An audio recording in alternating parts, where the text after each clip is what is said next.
Olá, meus amores, espero que estejam todos bem, que a Páscoa tenha sido ótima. Bom, então chegamos ao nosso tão sonhado estudo, né? Começamos a Era das Revoluções. No tema de hoje, vamos estudar a Revolução Industrial. Bom, no livro de vocês, lá na página 62, a gente já começa, né, a unidade falando das revoluções. E aqui tem a luta pela cidadania. Eu vou ler um trecho do texto, né, para poder explicar a vocês. Tá assim, a fonte 1. Tem 3 fontes diferentes entre as páginas 62 e 63. Tá? Na página 62, vamos falar aí da primeira fonte. Segundo o historiador Jaime Pinsky. Afinal, o que é ser cidadão? Aí ele explica. Ser cidadão é ter direito à vida, à liberdade, à propriedade, à igualdade perante a lei. É, em resumo, ter direitos civis. É também participar no destino da sociedade, votar, ser votado, ter direitos políticos. Os direitos civis e políticos não asseguram a democracia sem os direitos sociais. Aqueles que garantem a participação do indivíduo na riqueza coletiva, o direito à educação, ao trabalho, ao salário justo, à saúde, a uma velhice tranquila. Exercer a cidadania plena é ter direitos civis, políticos e sociais. Né? Exercer a cidadania, então, é ter todos esses direitos. Temos a fonte 2, que é uma imagem na página 163, vocês podem acompanhar com o livro de vocês.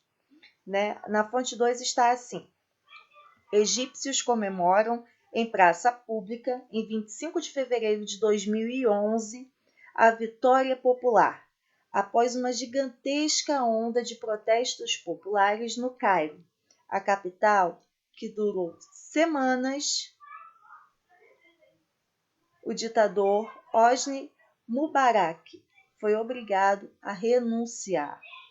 Então, aqui nessa fonte 2, o que essas pessoas estão fazendo? Elas estão exercendo o direito de cidadania delas. Estão exercendo o direito de pedir, de exigir que algo seja melhor. Né? E eles queriam que essa ditadura acabasse. E eles conseguiram. Tá? Na fonte 3, é uma manifestação contra a corrupção em Brasília no ano de 2005. Tá aí há 15 anos atrás, né? Eles estavam, o povo brasileiro, né, estava fazendo uma forma de revolução, um protesto contra tudo que estava acontecendo de errado, né, na nossa sociedade. Então, para explicar, né, temos questões aí na página 62, a fonte 1 explica o que é cidadania. A fonte 2 é uma comemoração pela conquista da liberdade da queda do ditador do Egito, o Mubarak. E a fonte 3 apresenta um aspecto de luta contra a corrupção. Todas essas formas aqui, né, todos esses protestos, né, são dados como se fosse uma revolução. Revolução é o quê? Nada mais que mudar algo, né?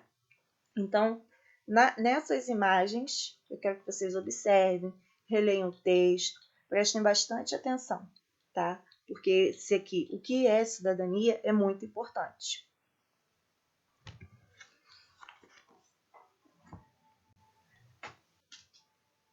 O que é revolução?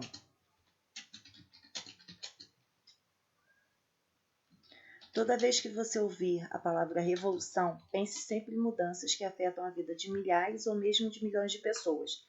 Né? Uma vacina, o surgimento de uma vacina, a gente tem um exemplo aí muito nítido hoje, né, atual, que é os medicamentos que combatem o coronavírus. Esses medicamentos foram o que nesse momento? Uma revolução. Mudou toda a situação. Se ele faz realmente efeito, ele muda a situação de milhares de pessoas, né? Em todo o mundo. Não vai ser só aqui, vai ser no mundo todo. Então, é uma revolução, é uma mudança, algo novo para a sociedade. Bom, vamos entender o que foi a Revolução Industrial, né? Ela foi um conjunto de mudanças profundas iniciadas por volta de 1760, no modo em que os seres humanos viviam, tá? Se relacionavam e produziam mercadorias. Antes da Revolução Industrial, as formas de produção predominantes nas cidades europeias eram o artesanato e a manufatura. Aqui na tela vocês podem observar em azul, né, fala-se do artesanato. As atividades em artesanato eram feitas manualmente, né? E cada pessoa era especialista em algo. Ele fazia tudo, do início ao fim, né? As tarefas eram feitas, então, geralmente pela mesma pessoa. No caso da confecção de sapatos, que é um exemplo que tem até no livro de vocês, o sapateiro inventava o modelo, ele cortava, ele costurava, ele colava o couro, ele colocava a sola, ele fazia todo esse processo sozinho, né? E aí essa matéria-prima, por exemplo, o artesão, ele era o dono da matéria-prima, né? E das ferramentas, e conhecia todas as fases da produção. Na oficina dele, né, que geralmente ficava na sua própria casa, ele produzia tudo. Ele não tinha uma outra pessoa para fazer isso com ele. Ele fazia do início ao fim, né? Por exemplo, quando se fazia as tigelas de barro, a pessoa começava a fazer aquilo ali, moldava tudo, lixava, pintava. Envolve o quê? Um trabalho manual que demora muito a ser feito, né? Por isso, quando a gente vai em alguns lugares e tem artesanatos, eles custam mais caros. Por quê? Por causa do trabalho, né, que se tem para poder produzi-los, tá? Aí, né, ele fala, aí nós temos a parte que é o verde mais clarinho, né, que fala da manufatura. No século XV, com as grandes navegações, que nós já vimos isso ano passado, e as conquistas de mercados da África, Ásia e na América, aumentou muito a procura por produtos europeus.